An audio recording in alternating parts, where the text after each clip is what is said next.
tenemos que excluir, ¿cierto? Quizás otras cosas se fijan mucho más. Entonces, siempre digo que la casualidad es la suerte de los tontos, por no decir otras palabras más groseras. Lo que para los tontos es casualidad, para los creyentes es providencia, ¿no es cierto? Las cosas no ocurren por casualidad para los que tenemos fe, sino por providencia. Y fíjense ustedes que los temas de las lecturas de la misa de hoy no las busqué. A mí no me gusta un poco como orquestar la cosa demasiado. Dejé las lecturas del sábado de la 10ª semana y apareció bien desarrollado el tema de la reconciliación. Después, sin saberlo, me enteré poco antes del mediodía que Leo había elegido el tema de la parábola del Padre Misericordioso. Tampoco lo orquestamos, lo hizo con anticipación. Y después me enteré, porque me he enterado, cuando preparé esta reflexión de hoy, me enteré a último momento, ya preparada, que mañana es el Día del Padre. Entonces, dedico esto a los que han sido, los que son y los que serán padres, en el aspecto habitual, familiar, o en el aspecto consagrado o sacerdotal. Yo me siento plenamente realizado como padre, pero me siento frustrado. Y pienso que la vida religiosa y consagrada tendría que ser así. Y bueno, entonces hay como puede haber una maternidad espiritual, una fecundidad, tanto en la mujer como en el varón, también ustedes muchos son, cuantos serán padres, ¿no es cierto? Por nuestros padres argentinos y caminos. Bueno, entonces son serie de casualidades, pero que son providenciales y nos van haciendo como desembarcar en el estuario del tema de hoy, ¿cierto? En una barca también impulsada por el Espíritu, en comunión y en soledad. Y creo que esto es importante de recalcar, lo de comunión y soledad. Ya nos habló una pequeña disertación muy bien explicitada Marcelo, si no me voy a repetir los temas que él dijo creo que anoche, esta mañana, no me acuerdo porque como las cosas son como cubitos enormes, muy condensadas, ¿no es cierto? Entonces uno pierde la noción de tiempo, pero no interesa cuánto. Yo creo que toda persona, esto voy a pasar de largo porque no nos da el tiempo para tratar a fondo todos los temas en menos de 48 horas. ¿Sí? Pero en todo ser humano hay dos polos, el polo soledad y el polo comunión. Esto nos lo explicaba ya Marcelo. Ahora, cuando la soledad no se asume, o la caricatura de la soledad, o la dimensión negativa de soledad, es el aislamiento. ¿Cierto? Es decir, es muy distinto estar solo que estar aislado e incomunicado. Eso es muy claro, no lo podemos desarrollar porque este tema podemos haberlo tratado solamente en un retiro o más. Pero el hombre, todo hombre, nace solo y va a morir solo.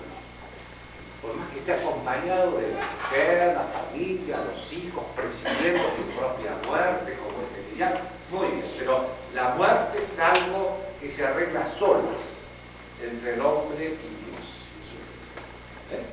Y nace solo. Nace la mamá, el padre que le caiga la baba con padre, los alrededor, ¿no es cierto? El hombre nace solo y muere solo. Eso hay que asumirlo, nos guste mucho, poquito o nada. Ahora, cuando el hombre quiere huir o no acepta, no asume esa soledad, cae la incomunicación, el aislamiento, que es la dimensión negativa, la caricatura de la soledad. Entonces, ¿qué pasa con el hombre de hoy? El hombre de hoy huye de la soledad, que no sabe en qué consiste, y cae en el aislamiento. Porque nunca hay una sociedad tan aislada, individualista y subjetiva como la de ahora. Pero no es solitaria, es aislada. Son islas. Somos islas. Entonces, que tenerlo claro, ¿no es cierto? La soledad no es un fin, tampoco nadie nace para vivir y morir solo, ni siquiera los ermitaños más radicalizados.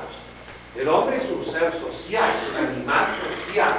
Entonces la soledad es como el trampolín que me impulsa a mí, es un medio para llegar a la comunión.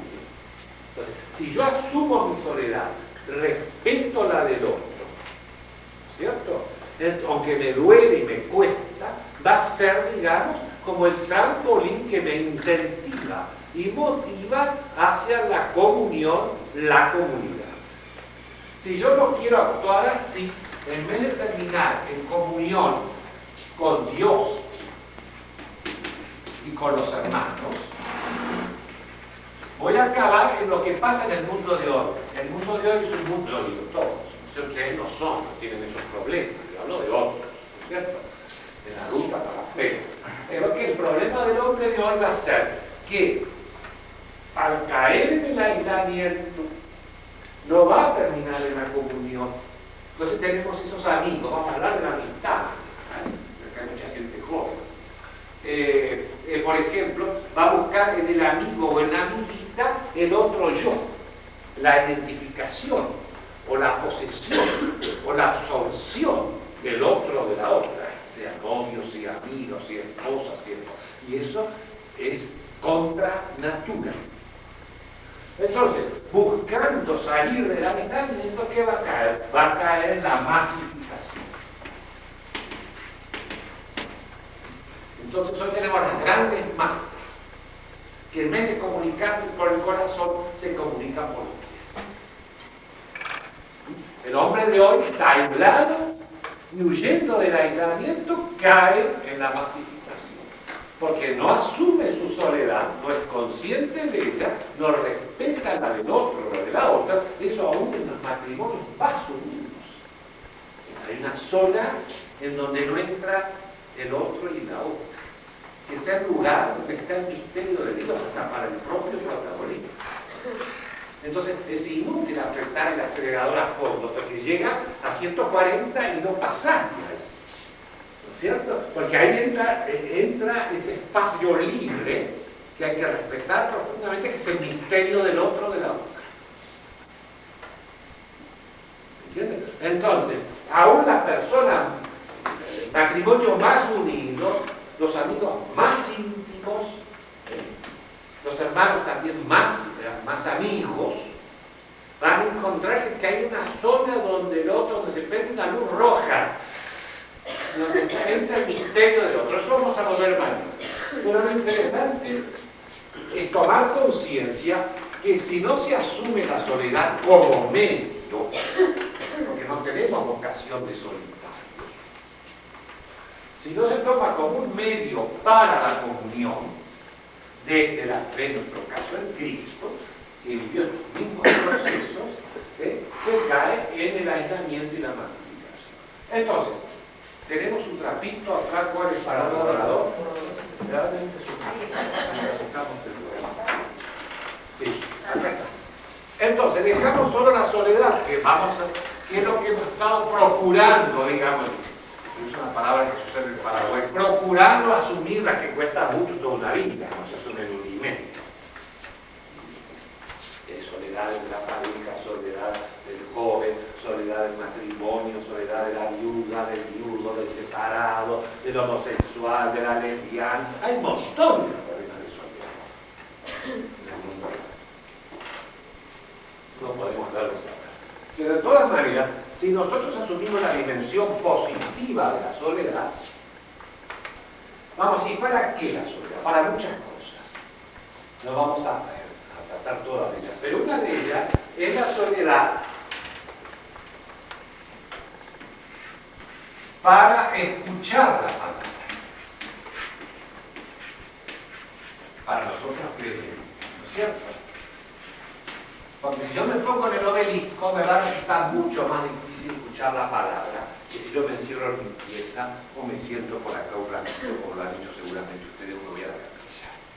Entonces, la soledad necesita como una especie de atmósfera atmósfera de silencio, un mínimo. Son, yo diría, primos hermanos, la soledad del silencio. Entonces, se necesita un ambiente de silencio, de soledad en ciertos momentos, no todo el día, es una bipolaridad, porque en la jornada todos tenemos momentos de soledad y de comunión, está todo el día en silencio, y todo el día hablando como loros. Bueno, pero en estos momentos de silencio y soledad, en estos casos, en donde nosotros tratamos de radicalizar nuestra vivencia espiritual y evangélica, están hechos fundamentalmente para escuchar la palabra de Dios. Y el silencio no es para decir, no es un mutismo estéril y negativo, que es la caricatura del silencio, el mutismo. Y también el aislado a veces habla poco porque no se comunica. Entonces está en silencio. Pero ese silencio, o la gente que no se anima, digamos, a enfrentarse con el otro. Entonces, en cambio acá, esto debe llevar al diálogo, ¿cierto? Al diálogo con Dios y con los hermanos, siempre, ¿no? Pero, o sea, el silencio, la soledad y el silencio me llevan a mí a la comunión y al diálogo.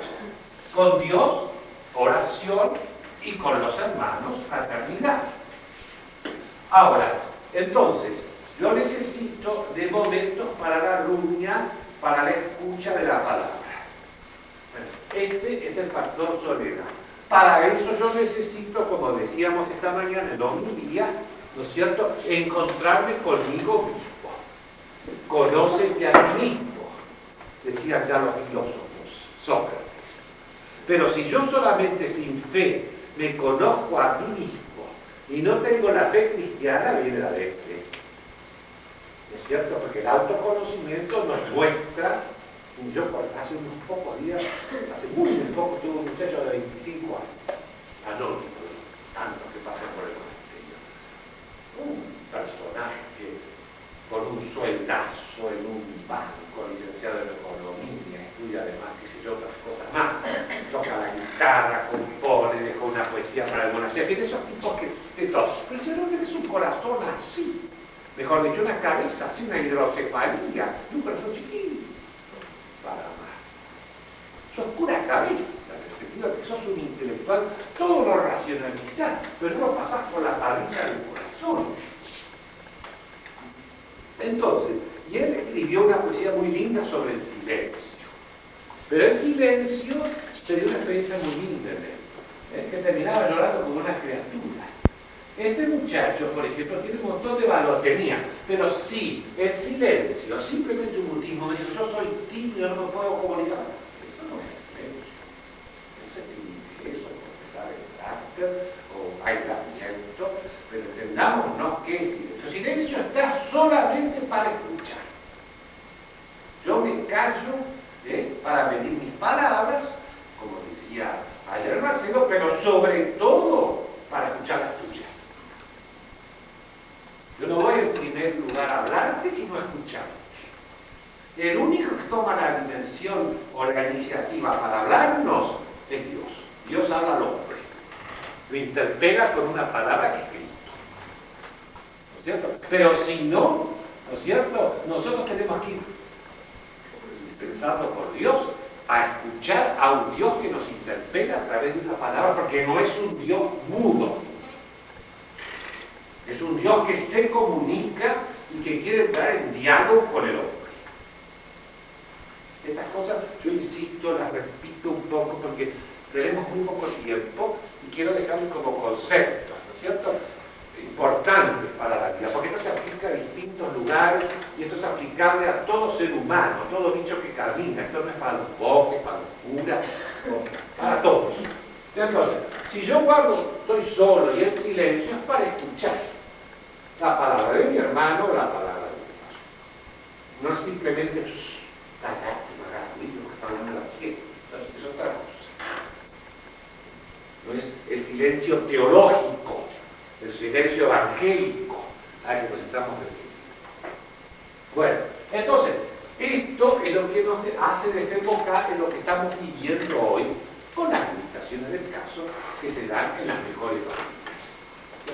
Entonces, yo primero me conozco, después al conocerme digo, carajo, igual a lo que me decía este muchacho, tuve que ir, me di cuenta que era un desastre, yo era el abanderado del colegio, medalla de oro, jugaba al fútbol, hacía de todo, iba a entrar a un seminario, era el muchacho bueno, perfecto.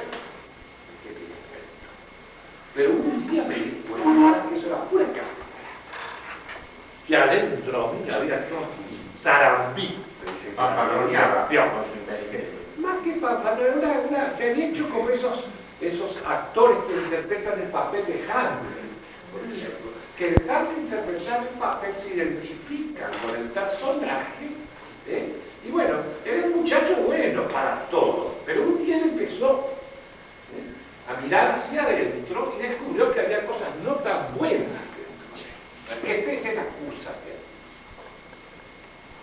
Los monjes tenían un tema guía en el comienzo del Guanacato que te decía: ¿quieres alcanzar la salvación?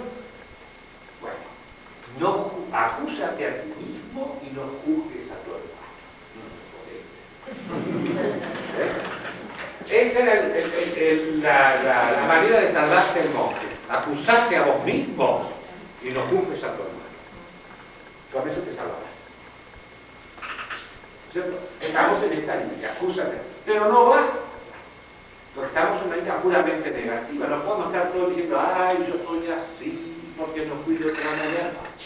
Viene el Evangelio, que al perdonarnos el Señor y al ir acordando ese piolín, acortando ese piolín por el que nos tiene suspendidos, en su misericordia, cada vez que metemos la pata y pegamos un grito, diciendo papá, le decimos a Dios, viene Cristo, ese nudo es Cristo, la misericordia, cortando, y paradojalmente, cada vez nos vamos acercando a Dios, como decía ese ratito.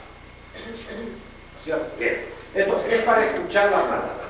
Esta palabra entonces nos hace olvidarte de vos y pensar en lo demás. Cuando te sientas solo, cuando te sientas limitado, cuando no sepas qué hacer en la vida, una vida en la cual uno no sirve para nada. Entonces, ante tu gran soledad, tus grandes problemas, tus limitaciones, mientras los perros que se queda mordiendo el rabo, ponete a servir a los soldados. Es la única manera de cortar el círculo vicioso que si no nos lleva a la aislamiento. Bien, ¿está claro o alguna pregunta quieren hacer sobre esta introducción al tema? Bueno, entonces nosotros estamos solos y en silencio para escuchar y terminar dialogando con Dios en la oración y con nuestros hermanos. Es un proceso gradual y arduo que necesita cancha, práctica y experiencia.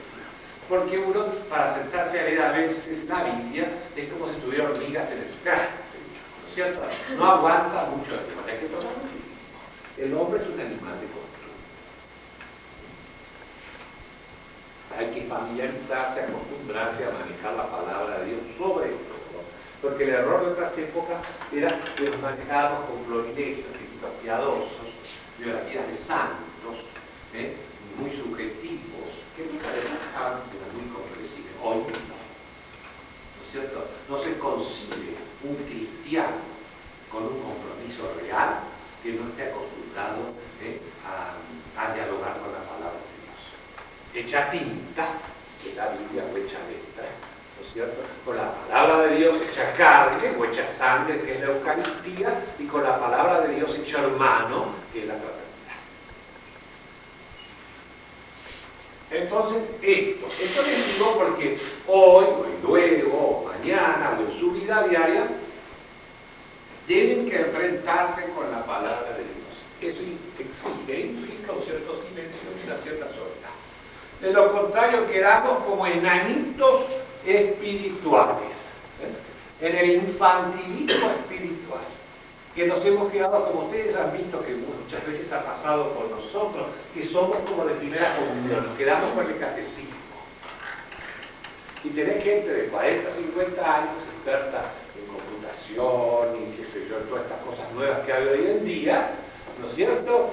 pero del cristianismo tienen que motivar su cristianismo con lo que recibieron en la primera comunión. Hay una desproporción entre el crecimiento intelectual y el crecimiento espiritual.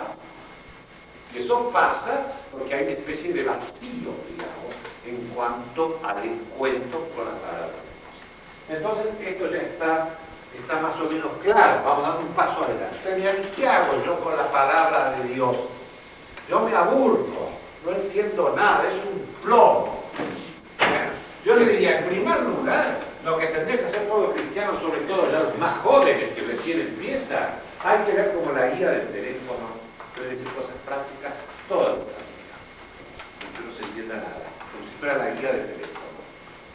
No corriendo como el loro, pero con una cierta rapidez. Tiene que llegar en un plazo de 1 o 2 años, o de una semana, habiéndose leído la Biblia. Porque uno ya tiene una visión panorámica. Y después uno desembarca en ciertos textos, ciertos libros del Antiguo y del Nuevo Testamento, ya los va rumiando, retomando. Pero no es posible vivir en cristiano un compromiso hoy si no se lee la palabra de Dios. Y hay que bancarse, entonces, en ese sentido, digo, la lectura de toda la Biblia. Bueno, pero hay un aspecto muy importante, que es el siguiente.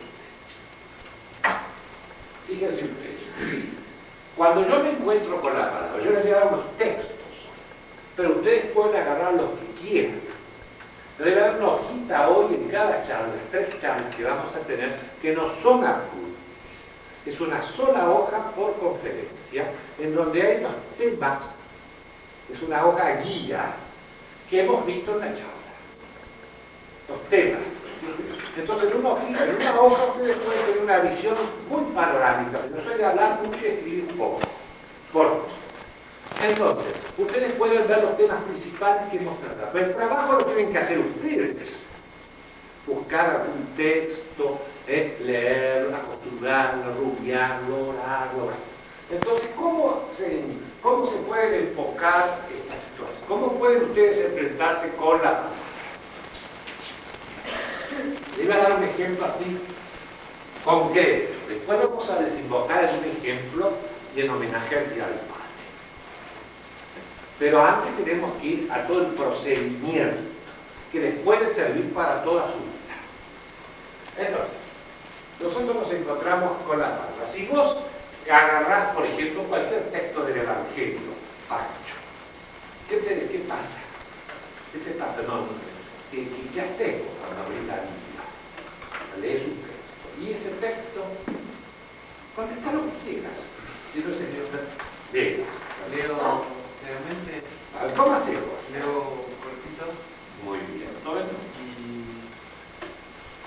después leo mal. Fíjense que yo no he arreglado tampoco esta recuperación. No está mal, pero va tibio, casi caliente. Es decir, cuando yo me encuentro con la palabra de Dios, por ejemplo el Evangelio de la misa de cada día, una carta de San Pablo, yo leo por mi cuenta, lo que sea, yo primero tengo que hacerme, tiene que seguir siempre este proceso. Leo un texto cortito, no hay apuro. Por ejemplo, el Evangelio de un día, o a veces puede ser mucho más corto si yo agarro un Evangelio que lo leo varias veces. Pero la técnica siempre la misma. Y entonces primero le tengo que plantear qué dice. Esto es fundamental. ¿Qué dice? Es decir, tengo que evitar el manijeo, el manipuleo de la palabra de Dios. Lo que llamamos el guitarreo piadoso, que muchos oradores y curas también usamos. Guitarrear con la palabra de Dios, improvisarla, manipularla. Entonces, yo tengo que acostumbrarme que cuando yo me enfrento con la Biblia, un texto de la palabra de Dios, no que digo yo, ¿qué dice? Entonces, por ejemplo, tomemos un texto de los leprosos. Jesús cura 10 leprosos. Pongamos para no alargarnos, nos vamos al texto, pero ustedes conocen ese momento. Entonces cura 10. Entonces, ¿qué dice? Dice que Jesús, ¿qué dice? Yo leo eso. dice que cura 10 leprosos, pero que muere uno solo, ¿no es cierto? A darle gracias. Uno solo. Está acabando la misa, pasaremos después a darle gracias. Uno solo. Además de muchas otras cosas. Pero yo tengo que tratar de sacarle como el meollo, el caracol al texto. Porque de ese evangelio se puede sacar mucho. Yo les doy un ejemplo. Por ejemplo, que lo manda al templo, que los sacerdotes, que la letra así del SIDA de hoy, o sea que no vamos a empezar, caeríamos en una divagación piadosa. Pero lo fundamental que dice, es que dice que Jesús cura 10 leprosos, que hoy podrían ser 10 enfermos de SIDA, es la explicación más clara de hoy. Que nadie se les acerca. Sabe que los leprosos iban con una campanita gritando soy leproso para que la gente no se les acercara y siempre fuera de las ciudades. Muy bien. ¿Qué cura aquellos leprosos? Entonces, una vez que yo leo el texto, ¿no es cierto? Yo cierro o dejo a un lado o escribo si quiero seguir en un cuaderno, eso depende de cada uno y me digo, esto es lo objetivo. Yo objetivizo el texto. Lo objetivizo. No le hago decir al Señor lo que no dice, ni lo que no hace. ¿Está claro, Mara? Muy bien. ¿Saben qué quiere decir Mara en hebreo?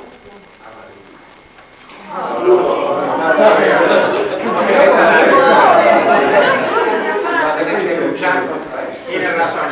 Ahora no te permito que digan eso. Las fuentes, Salmo 94 habla de las fuentes de Meribá y de Mara, de Masá. No, Masá es amargura, Mara es tentación.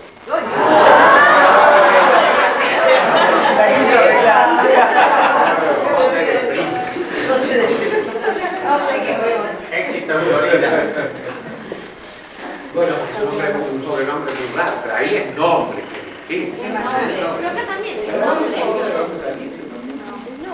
El origen, por lo menos en hebreo, es Mara. Ahora no sé de dónde proviene el italiano. Entonces, un solo vuelve a la clase. Objetivizamos el texto.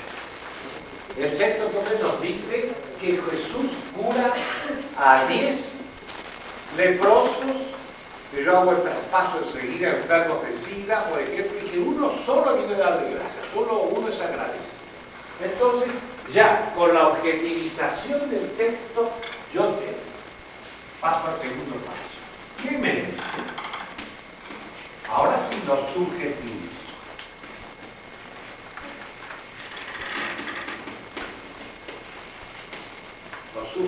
Lo hago mismo.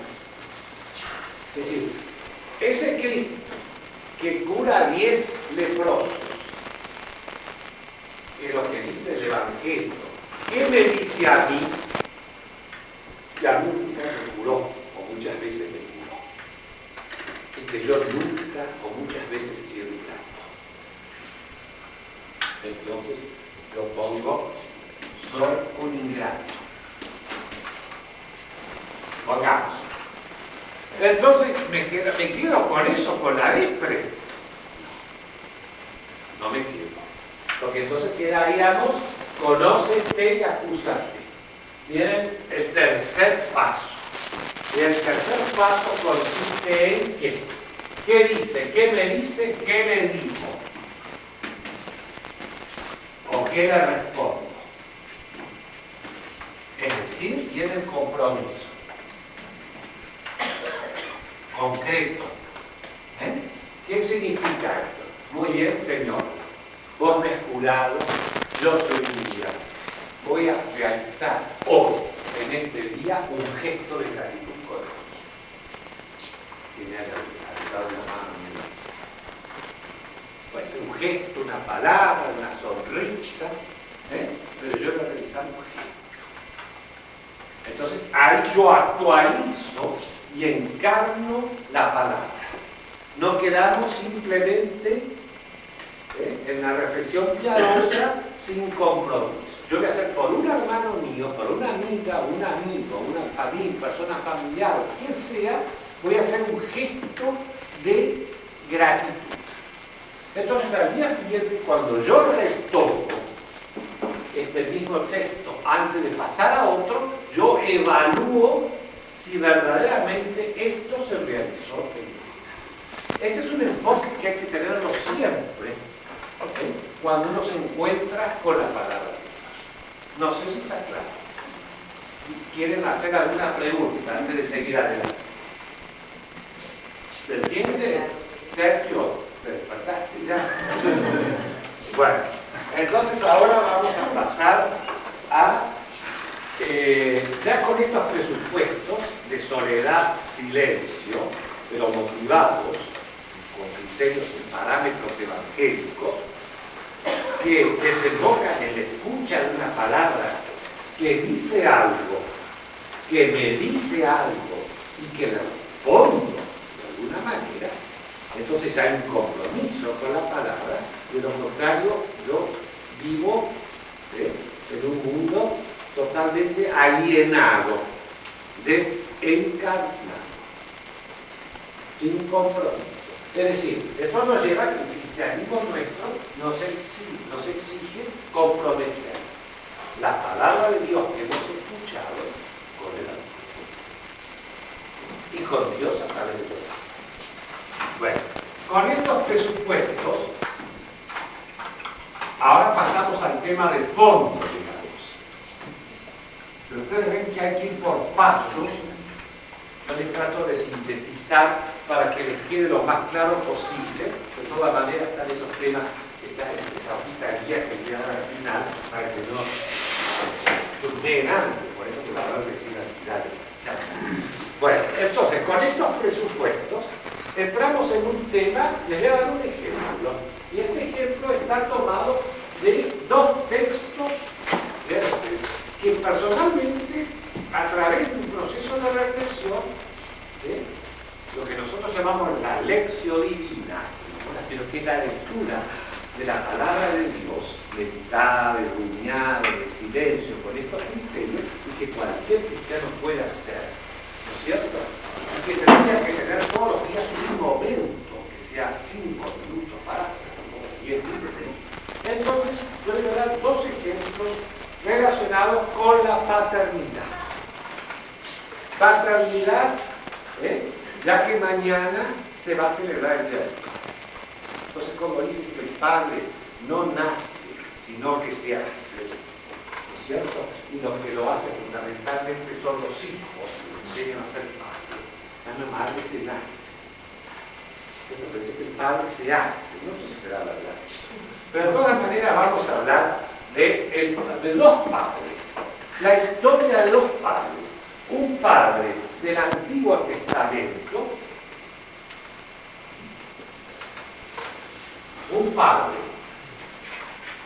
pero un padre que tiene una característica muy especial, que es un padre que no es ni hermafrodita, ni unisex, ni transexual, digamos como está de moda ahora hablar de todos estos temas, ¿cierto? Es un padre que es también madre. Entonces es un homenaje también a la madre, aunque mañana no que hayan vivido el Día del Padre y de la Madre. Entonces, ¿qué pasa? Vamos a hablar de un padre en el Antiguo Testamento y de un padre también, de una madre también, en un padre y madre en el Nuevo Testamento.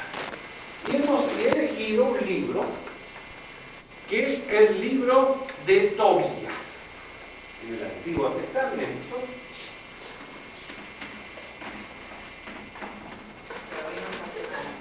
Claro, exactamente.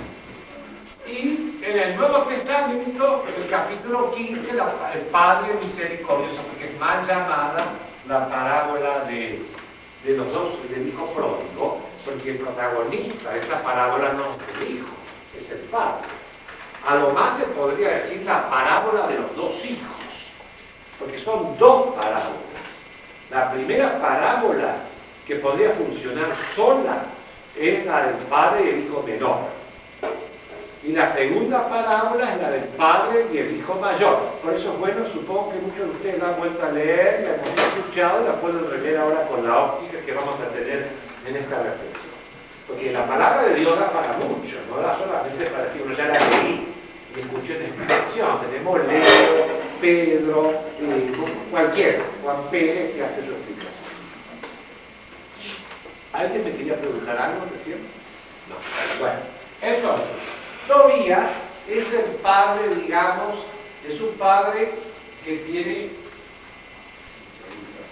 sí, es un judío con plata, que es su señora que se llama Ana, ¿no es cierto? Ustedes después pueden verlo, algunas que han ido a misa la semana que viene, se leyó durante 15 días en la primera lectura de la misa de feria, y tiene un hijo bueno. Yo después le doy los textos. Ustedes lo van a leer. Eso corre por cuenta de ustedes, porque no estamos en una escuelita, personas adultas. Pero ¿qué pasa? La relación padre-hijo, en el libro de Tobías, era de un padre bueno con un hijo bueno, el hijo modesto. Es el hijo bueno. Entonces Tobit, es el pasaje que quiere decir Tobit, el bueno. ¿Saben qué quiere decir Tobías en hebreo? Dios. La misma raíz. Tobit es el hilo del bueno. Tobías, Dios es bueno. El escritor sagrado es un juego de palabras, pero eso es muy importante en la lectura de la palabra de Dios. Entonces, el gran protagonista del libro de Tobías es Dios, que los salva a todos. A Tobita, a Tobías, a Sara, como acá en esta familia puede leer ese libro, es un libro muy largo, o por lo menos los textos. La cuestión que nos interesa acá es reflexionar sobre esta relación padre e hijo. Tenemos el hijo modelo, el hijo bueno, como yo les contaba, ese muchacho de 25 años que estuvo estos días en el monasterio, ¿no es cierto? Que era un hijo modelo, abanderado, medalla de oro, tocaba guitarra, hacía todo bien. El hijo bueno, y el padre muy bueno, que lo manda a buscar plata, después va con el arcángel Rafael le trae remedio para curarlo al padre de la ceguera, ¿no es cierto? Ustedes habrán leído muy pocos, o algunos el libro de Tobías, bueno, y entonces al final el ángel lo acompaña al hijo de Tobit, que se llama Tobías, el ángel se llama Rafael. ¿Saben qué quiere decir Rafael? A ver. Dios sana. Dios, la sanación, la curación de Dios. Medicina de Dios. La medicina de Dios. Ya tenemos dos. Entonces, ¿qué quiere decir? Claro, porque Dios es bueno y cura a través de su ángel, que es un enviado de él, que es la medicina de Dios. Y le consigue al poder, una mujer se casa con Sara, que le habían muerto siete novios, la noche de boda. No hace esto nada. ¿Ven?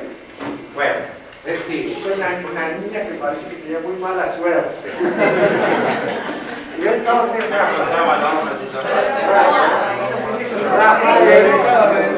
consigue una especie de emplastro, de cosas para poner y toda la cuestión es que se saca. Pero se puede casar y no muere. Los otros 7 habían muerto. Sí, pero ella no los mata. No, un demonio mata. De una manera lo va a matar. Eso lo leen ustedes, pues si quieren. Pero a mí eso no me interesa porque no podemos entrar en un estudio a fondo del libro de Tobías que nos llevaría una semana solamente ese libro. Pero lo interesante son las relaciones del padre y el hijo. Y sobre todo, ustedes observen algo. Ahora sí les vamos a ver algunos que busque en la Biblia. A ver. Vamos a ver. El otro hijo no era malo. No, acá posiblemente era un aventurero. Estamos en el Antiguo Testamento, no adelantarse. En el libro de Tobías. A ver, más, tenés la Biblia. Buscamos entonces Tobías capítulo 10, versículo 1. Rafa 10, versículo 3.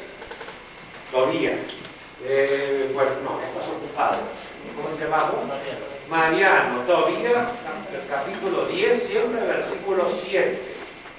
¿Vos cómo era tu? Elma. Tobías, capítulo 11, versículo 5. Y vamos a ver quién más se ofrece. Capítulo 11, versículo 9. Entonces repito, 10.1, 10.3, 10.7, 11.5, 11.6 y 11.9. Están en la guía. Bueno, entonces ustedes van a ver qué curioso este padre.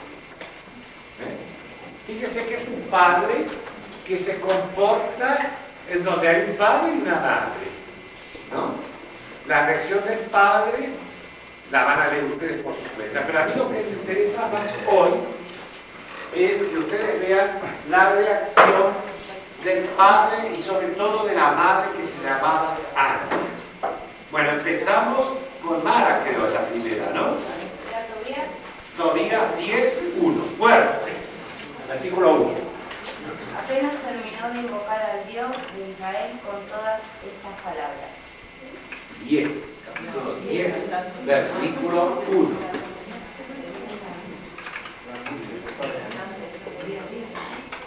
Fuerte. Mientras tanto, Tobit contaba uno por uno los días que debía durar el viaje de ida y vuelta. Ahí está. Es un padre que está contando día por día la vuelta de su hijo. Es una característica más de una madre, ¿no es cierto? Pero de todas maneras, acá se lo aplican a Tobit.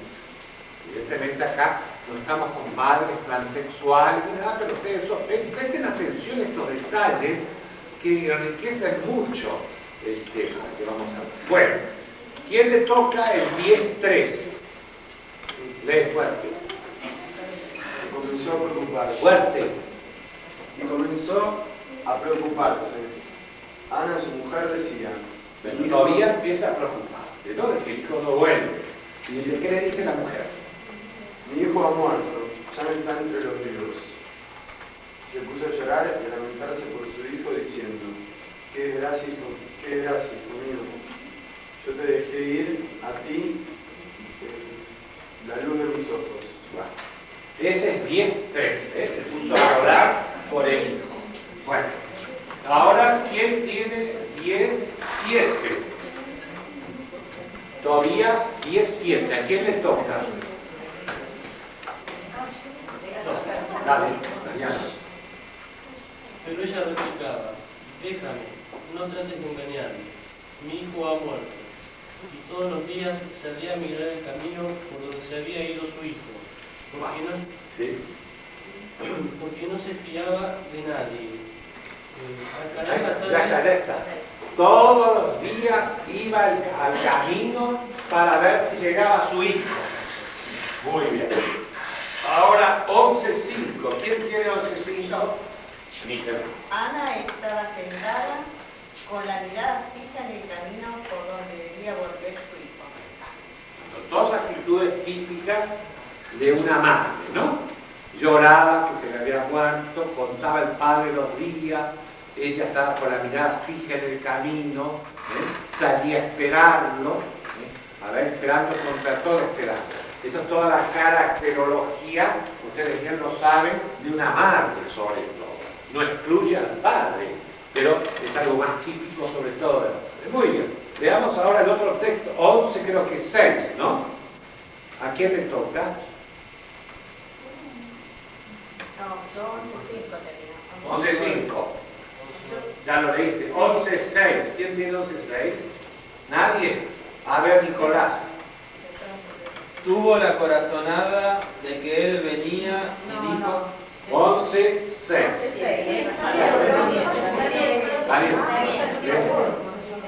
Tuvo la corazonada de que él venía y dijo al padre, mira, ya viene tu hijo y el hombre que le acompañaba.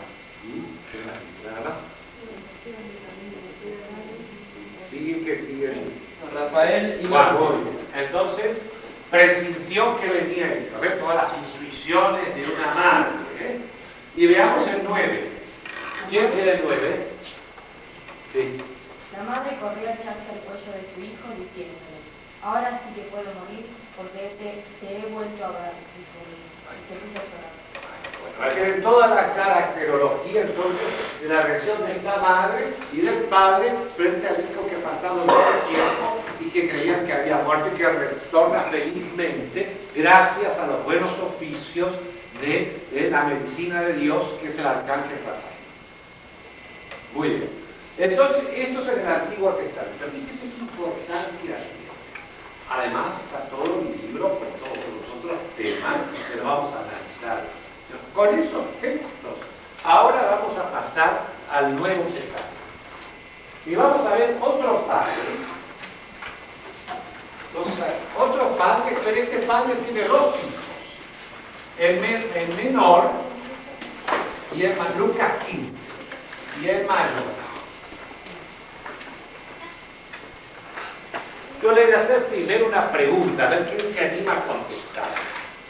Con el primer versículo del capítulo 15, ustedes tienen que saber a quién se dirigía fundamentalmente esta parábola y cuál es el punto más importante. Sí, el hijo mayor, ¿quién es el personaje más importante además del padre? Es el protagonista, ¿no? ¿Quién es el personaje más importante de los dos hijos? ¿El mayor o el menor? A ver vos. Lee el versículo 1. Todos los publicanos y pecadores se acercaban a Jesús para escuchar. Seguiste, 2. Los fariseos y los escribas murmuraban diciendo: este hombre recibe a los pecadores y come con ellos. Sí, seguí. Jesús le dijo entonces esta parábola. Muy bien. María Luz, para vos, ¿quién es el personaje más importante? La clave se la da el versículo 1 y 2. Como lo criticaban a Jesús porque andaba con los pecadores, él contraataca y les dice estas parábolas de la misericordia, en ¿dónde están reflejados los personajes en los que lo criticaban? El hijo bueno. Ahí tenemos el bueno del Antiguo Testamento, los chicos buenos, ¿no es cierto? Que nunca le haya traído problemas a papá. Entonces Jesús dice, ustedes están, pero les da a entender, ustedes son los mayores. Entonces, la palabra va dirigida primariamente, por eso el personaje principal, aunque parezca mentira, porque nosotros tenemos tendencia a identificarnos con quién, con el menor. Ay, pobre, nosotros somos pecadores y todos sentimentales, nos tenemos lástima por nosotros mismos, porque Dios nos perdona, pero muchas veces cada uno lleva el mayor y el menor conjuntamente. Es un fariseo y al mismo tiempo es un pecador, pero también es fariseo. Vamos a ver por qué. Entonces, está el menor y el mayor, pero el punto culminante está en la segunda parábola, en la del mayor. Bueno, pero veamos, tengan los libros a mano. Ustedes, a ver, vamos a ver quién no ha leído algo. A ver, Marina, empezar a leer la parábola del hijo pródigo. Y continuó. Un hombre tenía 2 hijos, y el menor dijo a su padre: Padre, dame la parte de la herencia que me corresponde. Y el padre les repartió la herencia. De hecho, jurídicamente, nunca se podía exigir al padre la herencia porque en Israel regía la misma ley. Acá hay uno que estudia abogacía, ¿sí? Es uno que estudia abogacía, Fernando. En Israel, en los tiempos de Jesús, regía la ley del mayorazgo, que todavía en España, en Inglaterra, todavía existe. Es decir, que el mayor, el primogénito, heredaba todo. Eran las 2 partes, 2 terceras partes. El resto se repartía entre la madre y los otros hijos. O la madre no se corría. Pero esta parábola no aparece. Vamos a ver. Entonces, ¿qué pasa? Fíjense ustedes, esta parábola da para mucho. Después ustedes pueden retomarla por su cuenta. Que América Latina, hoy veíamos testigos de América Latina, ha sido evangelizada por secundones o hijos naturales. nuestra América Latina. ¿Por qué? Porque los mayorazgos quedaban en las Europas.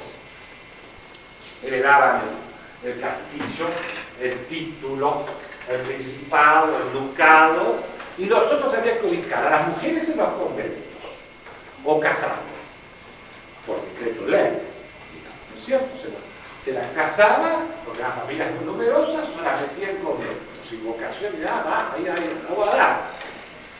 Después, el mayor heredaba toda la fortuna, el castillo, la herencia, todo. Y cuando eran familias de 8 a 10 hijos, ¿qué hacían los otros? Se iban a aventureros. Deben hacer en este caso la América. Llevaban toda la de ganado, no perdían nada. No tenían futuro. O eran secundones o hijos naturales. De grandes príncipes o reyes. Nuestra historia es así. Entonces, ¿qué pasa? Este menor no podía exigir herencia. Fíjese que no es el mayor. Por eso el padre en la segunda parte le va a decir: pero si todo lo mío es tuyo. Claro, si toda mi plata, toda mi herencia es tuya. Bueno, pero así todo el padre que no habla nada, le da la parte. Y sigamos. A los pocos días, el hijo menor volvió todo lo suyo, se fue a un país lejano y allí gastó toda su fortuna llevando una mala vida. Bueno, tira toda la plata. Muy bien. Sí, fíjense que esto es muy interesante para la catequesis, diríamos, de la diáspora, es decir, de todos los migrantes.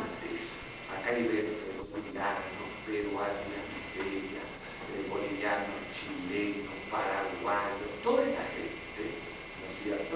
Es gente que vive una transculturación, que vive el mismo proceso del hijo menor de la nación. ¿Por qué? ¿Qué le pasó a este muchacho? Seguí leyendo, ya le voy a explicitar. Miren ustedes el texto. Cuando se lo había gastado todo, sobrevino una gran hambre en aquella comarca y comenzó a padecer necesidad. Se fue a servir a casa de un hombre del país que le mandó a sus tierras a guardar cerdos. Tenía ganas de llenar su estómago con las algarrobas que comían los cerdos y nadie se las daba. Bueno, entonces, ¿qué le pasa a este muchacho Pancho? Deja a su familia. ¿Qué más? ¿Qué más deja? La seguridad de la Tu casa. patria. ¿Qué más? La seguridad del hogar. Tu familia. Tu patria. ¿Qué más?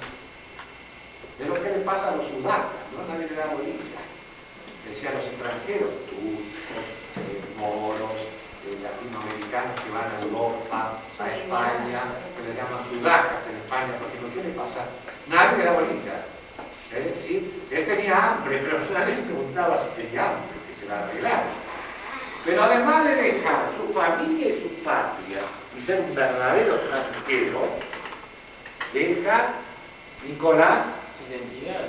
porque cuida. Cerdo. ¿Y qué pasa con los cerdos en la Biblia? Son lo más bajo de... Está prohibido para un hebreo comer o cuidar cerdos. Se negó en su fe. Y es el gran problema de transculturales de otros países, que dejan su patria, dejan su familia y muchas veces pierden su vida.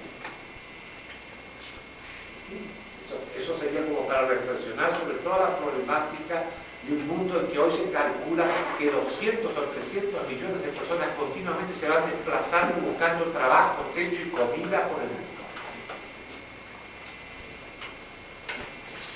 Entonces esa gente vive de una manera radicalizada estos problemas de la familia. Podría ser solamente una reflexión sobre eso. Bueno, muy bien. ¿Aguantan un poco más? Se compostezo y todo, ¿no? Bueno, muy bien. Entonces, seguimos. Seguimos, Marita.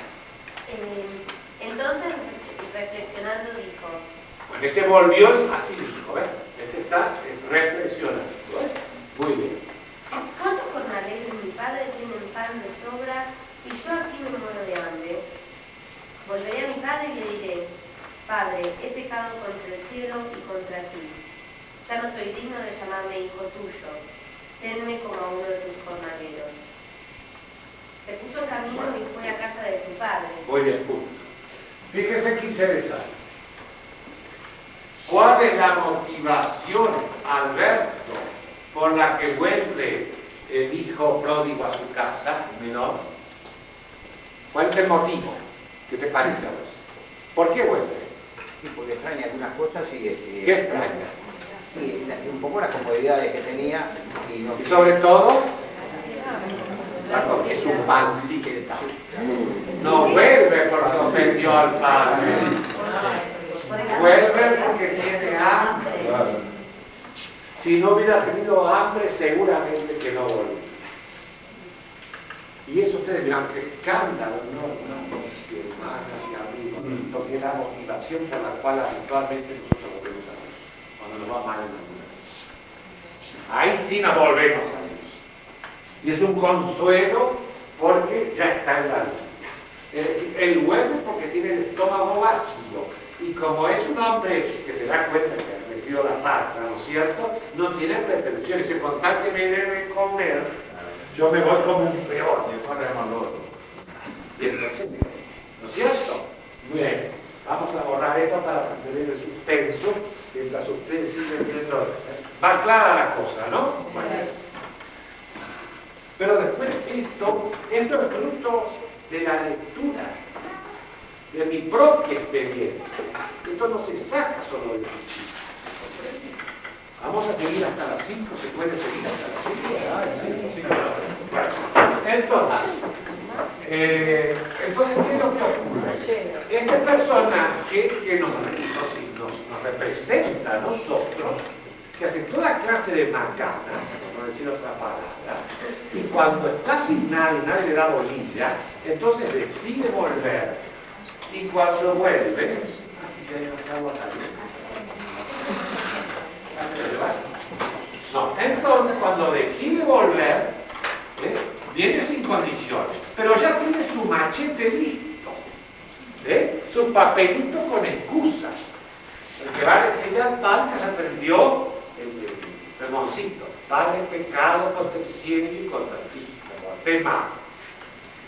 Este padre va a representar el padre del cielo, ¿no es cierto? Pero él viene ya con su machete, ya tiene listas sus disculpas, ¿está claro, no es cierto? Bueno, ya eso, ¿no es cierto? Claro, muy bien. Entonces, él vuelve con su programa de disculpas. Y vamos a encontrarnos ahora que este padre va a reaccionar de dos maneras, con dos, digamos, caracterologías distintas en el mismo personaje, pero no de una manera hipócrita, farisaica, sino va a haber un desdoblamiento de un padre y de una madre. Esto es interesante, para que vean que Dios es un padre maternal. Fíjense ustedes. Sigamos. Se puso en camino y fue a casa de su padre. Cuando aún estaba lejos, su padre lo vio. ¿Se acuerdan de Ana? Eso es muy típico. Es muy raro que un padre esté todos los días en la galería esperando. Está trabajando, no, que no lo quiere. Ya no otra cosa, es otra modalidad. Solo una madre puede estar siempre mirando. Porque dice este texto que no la vio él primero, sino que primero es ella. Bueno, en este caso el padre, el libro de Tobit, es ella que dice, tenía una intuición, que le decía que iba a venir, y vino y lo vio primero. Entonces, el padre lo ve primero. Entonces lo ve. Esto, a la luz de Tobías, nos va mostrando la dimensión maternal después de Dios. Seguí. Despacito, porque vamos a empezando lento. Cuando aún estaba lejos, entonces su padre lo vio y conmovido fue corriendo. Se conmovió. Conmovió. Bueno, tiene una resonancia. Otros dicen tuvo misericordia, otros tuvo piedad. Pero los que estudiamos medicina, ¿no es cierto? Conocemos un nervio. El nervio creo que el diafragma, ¿no? El nervio y las vísceras. ¿Cuál es? El nervio es esplánico. El nervio esplánico. que viene del griego. La palabra griega es esplanizomai. Y esplanizomai es el verbo, o sea, yo me conmuevo. Pero viene de qué? De entrañas. Por eso el nervio esplánico inerva las entrañas. Entonces, ¿qué quiere decir esto? Que el padre, cuando se le retuercen las entrañas, es mucho más que conmovedor, hasta lo más profundo de su ser. Y fíjense que en el Nuevo Testamento, esta palabra, esplanizomai, en griego, solo se aplica a Cristo. Cuando Cristo se muere, Lázaro, esplanizomai. Cuando Cristo, por ejemplo, ve que están como ovejas sin pastor, se le conmueve, se le retuercen las entrañas. La dimensión, digamos, esa conmoción que se tiene lo más profundo. Dice que también se le retorcieron las entrañas, lo vio, se le retorcieron las entrañas, ¿y qué más? Fue corriendo. Corrió. Nunca, si ustedes conocen el Oriente, el Medio Oriente, un anciano, padre que se padre de un gente que va a salir corriendo de los hijos, que el trabajo más que se le había ido de todas, nunca. Tiene que ir hijo, volver, pedir disculpas, hacer reverencia, ¿no es cierto? En esos planes, en esas tribus, no puede ser. ¿Qué quiere decir eso? Eso solamente lo puede hacer una madre. Lo vio, se le retorcieron las entrañas, corrió, ¿y qué más, María? Se echó al cuello de su hijo Lo abrazó, lo besó. y lo llenó de besos. Ah. Lo cubrió de besos. Ahí está. Lo moderniza. Ahí tienen el identity de la dimensión materna de Dios, que no significa que solamente una mujer o una madre ve, se conmueve, corre o abraza, besa, no. Pero es algo típico de la madre. ¿Qué va a hacer el padre? El padre, que puede tener estos elementos también, como lo tiene el padre de esta parábola, nosotros lo ubicamos al pobre hijo que mañana es el día del padre, no hemos ido a un lugar. El padre actúa entonces y se maneja, más que por palabras, por gestos. ¿Sí? ¿Qué hace el padre? Primer gesto.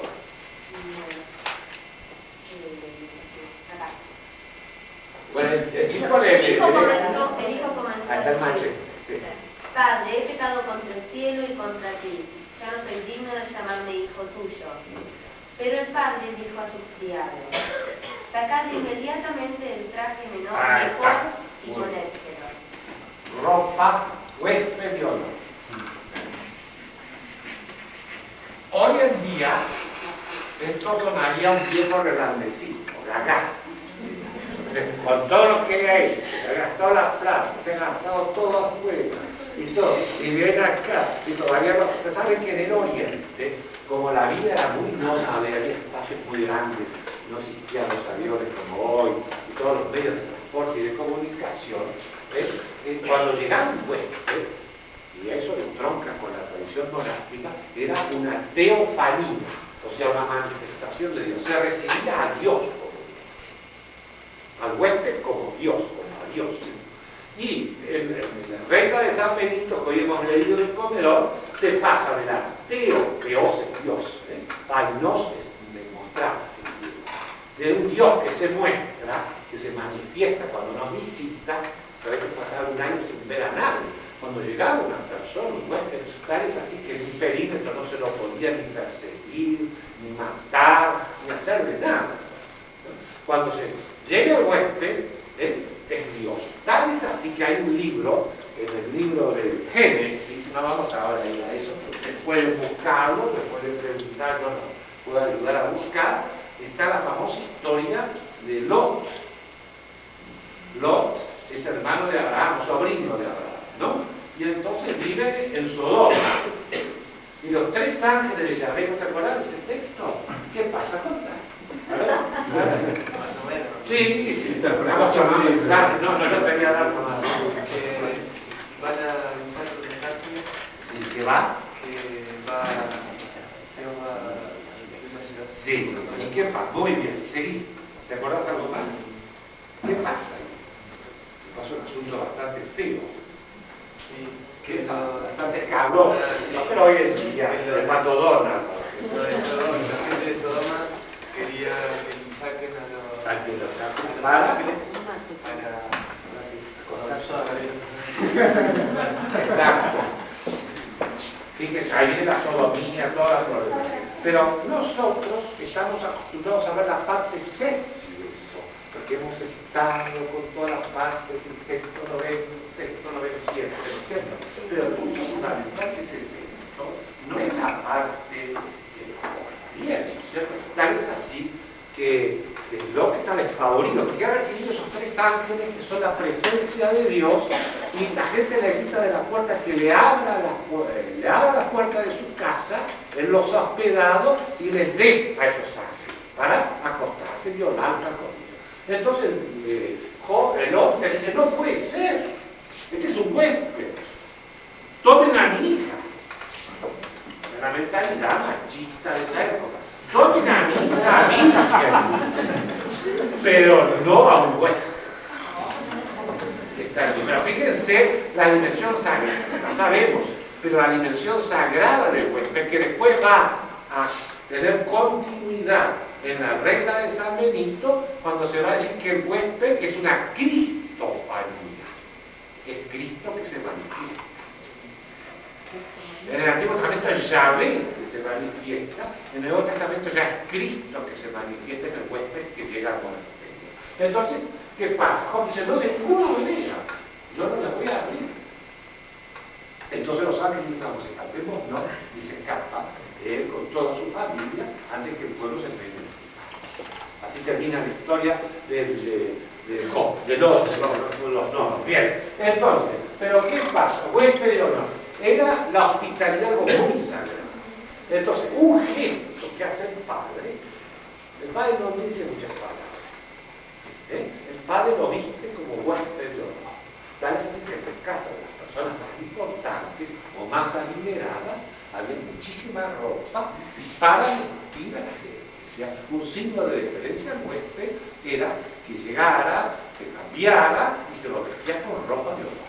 Entonces, a este badular, personaje que ha hecho de todo, este hombre que padre, que parecería un viejo gaga, lo hace vestir como sí, pero el padre tenía amor sobre su hijo también. O no, estamos, ya vamos a llegar. Estamos tibios, pero es cierto. O sea, anticipamos. Porque me estaba criticando los padres. Está contando polémica. A él se lo Segundo. Poner un anillo en su mano y sandalias en sus pies. Segundo objeto. Anillo. Signo de poder. Anillo de sello. Entonces, no solamente lo reconoce como huésped de honor, sino que lo reconoce como hijo, porque le da poder. El anillo. No es simplemente regalarle un anillo. Y en tercer lugar, le hace poner sandalias. Digan que pintoresco. No, porque en el Antiguo Testamento y en los tiempos de Jesús, la diferencia entre un hombre libre y un esclavo, que el esclavo era descalzo y el hombre libre era calzado. Entonces lo recibe como huésped de honor, como hijo y como hombre libre, no como esclavo. ¿Por qué? Me dirán ustedes. A ver, ¿alguna aclaración? No, lo hace libre él en ese momento el hijo. Claro. Y entonces, ¿qué pasa? Ustedes me dirán, bueno, este es un viejo reblandecido, fíjense cómo actúa. Por un lado, la dimensión maternal. Por el otro lado, estos gestos. Y después da una gran fiesta que la que va a sacralizar al otro. ¿No es cierto? Bueno, ahora vamos a ver qué pasa con el otro. Porque todavía falta la parte más importante. Esto es el entremés. El cartanero. No, también. ¿Qué pasa? Tenemos el tercero. Cuando llega el hijo mayor, ustedes lo van a ver después por su cuenta, para que puedan hacer su trabajo personal, llega el hijo mayor y escucha música y baila. ¿Dónde va el hombre? Va y fiesta matado el ternero, porque en el oriente tener un ternero eran los potentados, porque eran las ovejas. Ganado vacuna es poquísimo. Entonces, y el ternero que se engordaba como el pavo o el lechón para las grandes fiestas.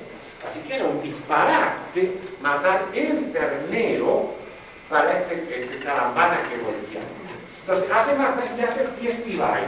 Cuando llegue el otro, oye música, llega cansado, todo sudado, trabajando en el campo, llegará cansado, oye la música y el baile. Le dice uno de los siguientes servidores, ¿y qué pasa acá? Puede leer tranquilamente lo de ustedes. Y dice que tu padre ha recibido otro. Entonces, ¿qué hace el padre? El padre es exactamente lo mismo que hace con el otro. Entonces, yo no quiero saber nada.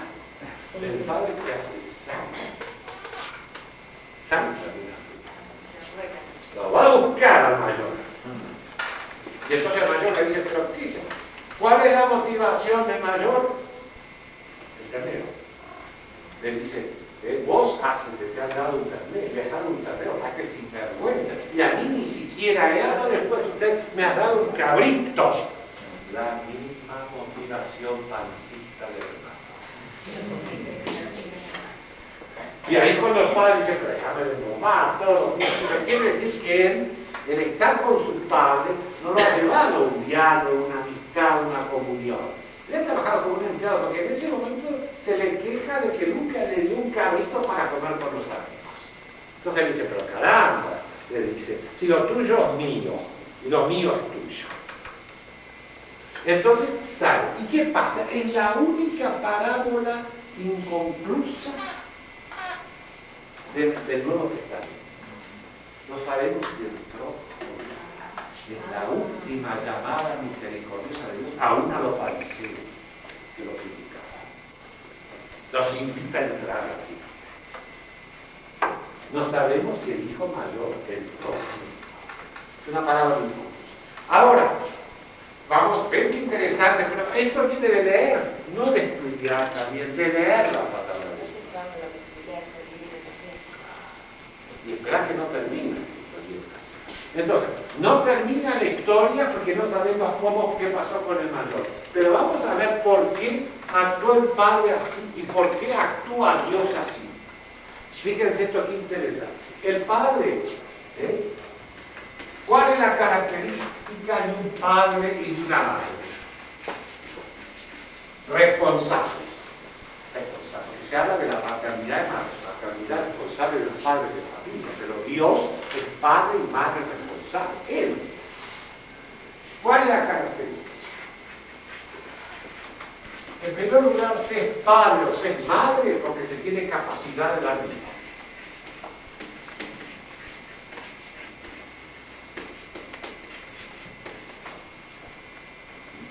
Muy bien. Y mismo en una paternidad espiritual vive del Espíritu. Entonces, capacidad de dar vida y responsabilidad del padre y la madre. Pero ¿cuáles son los criterios con los cuales se maneja el padre y la madre en la vida común y en la Biblia? Yo no les invento, yo les puedo dar todos los textos. Pero fíjense, el padre, ¿cuál es la característica para vos de Rafael de un padre? Lo punto fundamental, además de la vida.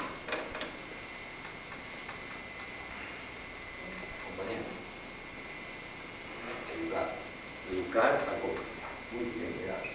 ¿Sí? Entregar. Bueno, ¿a vos qué te parece, Fernando? Que tendría que ser un padre. ¿Algo más quieres agregar? Y un maestro. Leo. Ya. Vos. Alberto. Amigo. Mirta. No vamos a seguir con todo porque no vamos a acabar hasta las 7, ¿cierto? Pero han dado, como decía mi padre, lo que caracteriza a la paternidad es la fidelidad al compromiso adquirido, en el caso de Dios libremente, Padre libremente hacia nosotros. O sea, a la alianza, por eso es una alianza de casamiento, a la alianza, al compromiso. ¿Y cuál es el compromiso de un padre? Formar al hijo, educarlo, alimentarlo, darle el ejemplo. Toda una serie de gestos de paternidad hacia el hijo. Entonces, en la fidelidad, en el caso de Dios, a un compromiso libremente asumido por Dios. Porque Dios nos ha tomado la iniciativa de establecer un compromiso y una alianza con nosotros como Padre. Dios es Padre. Entonces, esto es uno de los aspectos de la misericordia de Dios. La fidelidad a su alianza de amor libremente asumida con nosotros. ¿Está claro? ¿Y cuál es la característica de una madre? La fidelidad a un compromiso libremente asumido con el hijo, con los hijos. Y la madre, a ver, a una mujer que me diga un espectro de características, ¿cuáles son las características de una madre? La ternura, la sensibilidad. La ternura. ¿Está bien? ¿Eh? Protección. ¿Qué más? Bueno, estamos más o menos en la línea. Yo diría dos cosas características, que es la ternura y la capacidad de perdón. La madre te va a decir, mi hijo es un sinvergüenza, pero es mi hijo y yo lo quiero mal. Punto. Así es. Es un ladrón, un borracho, un mujeriego, un desgraciado, pero es mi hijo. Punto. No da para más. Reconocerás todo, pero perdonarás 70 veces. Esta es la dimensión de la misericordia de Dios como madre. Entonces, Dios se nos muestra misericordioso a través de la fidelidad a un compromiso libremente asumido con nosotros y a través de la ternura y la capacidad inveterada de perdón. 70 veces, 100 veces. Y la ternura de conmoverse hasta las entrañas. Por amor a nosotros que somos pobres. Y eso es lo que nos da la gran garantía. Porque si Dios es como, acá está lo que nos decían ustedes, si Dios se ha comprometido con nosotros a través de una alianza, nos puede recibirnos como fieles. Por eso cuando llega el hijo y dice, yo no soy digno, tomame como fiel de ninguna manera. Porque si el padre le hubiera dado un puesto, digamos, como peón, hubiera renegado de su paternidad. Claro.